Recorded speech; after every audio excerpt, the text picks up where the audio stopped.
Oh, it's a gorgeous day at the Mower Shop in Fishers, and we're in the Garden de Paul, I guess is what we call it here. Paul from the Mower Shop in Fishers. We're not talking about gardening here because certainly we're coming to the end of that, but how do you handle your yard as we get to the end of the summer and early fall?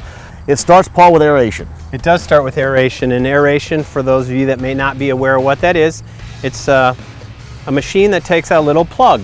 It's, you know, it looks like a goose turd.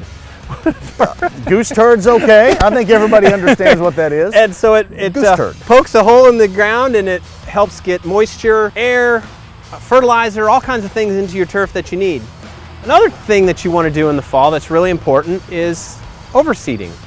And most of my landscapers prefer to overseed with tied into aeration. So they like to aerate first and then overseed.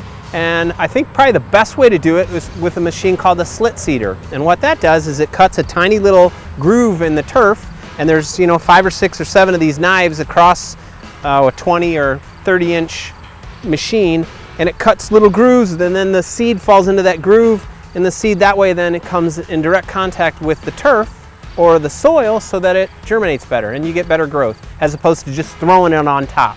There you go. So you got goose turd, aeration, and slit seeding. Slit seeding, that's going right. On here in the wonderful garden here at the Mower Shop in Fishers, making sure your yard looks fantastic with Paul and the gang. Keep in mind too, if you want to see the entire showroom at the Mower Shop, it is awesome. TheMowershop.com right now.